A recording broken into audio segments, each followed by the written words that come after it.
Double Taxation Agreement. Let's understand DTA in 5 minutes. What is a DTA? DTA is an agreement on avoidance of double taxation. It is to prevent incidents of double taxation on incomes such as business profit, dividends, interest, and royalties that are derived in one country and remitted to the another. The foreign tax payable under the law of foreign tax territory is allowed as credit against tax payable in Malaysia. A DTA is signed by two countries to avoid or minimize territorial double taxation of the same income by the two countries. Why have DTAs? Double taxation obviously discourages international trade. Yet, international trade is economically good for nations and should be encouraged. This leads to some countries to mutually agree to specific terms and rules of how income or profits of international trade should be treated.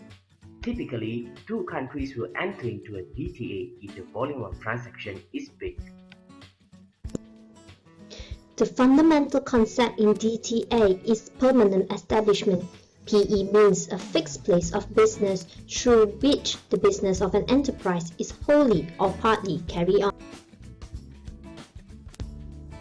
Important elements of PE is a place of business which is fixed, through which the business of an enterprise is carried on wholly or partly. Each DTA will further define the concept of PE, that is associated PE and unassociated PE.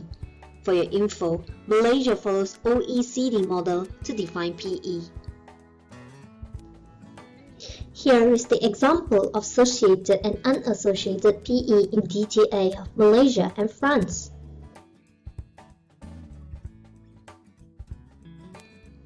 So what else is in DTA? DTA contains articles. When DTA mooted, two countries will start off with model convention containing standard articles and clauses. Each country will come to negotiating table with its list of conditions or must-have. The treaty that is ultimately signed is therefore the culmination of rounds of negotiation, compromises, and trade-off. Speaking about treaty, every treaty is unique and a particular treaty must be referred to whenever an issue arises pertaining to the two countries. Typical Malaysian DTA have between 24 to 30 articles, depending on the term of the treaty.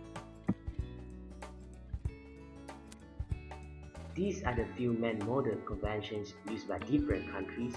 Malaysia largely adopts the OECD Model Convention with a new features borrowed from the UN Model Convention. Let's talk about implication of DTA. Adam, based in country A, transacts business with Sarah in country B. Income accruing to Adam is $100. Adam is resident in country A. Therefore, the $100 is subject to tax in country A. Assume 30%. The income was derived from country B. Therefore, it is also subject to tax in country B. Assume 25%. Without DTA, the total tax payable would be $55.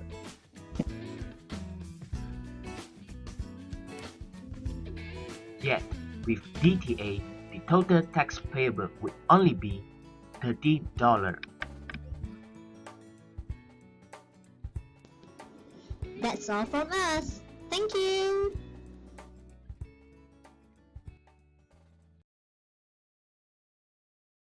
Created using Powtoon.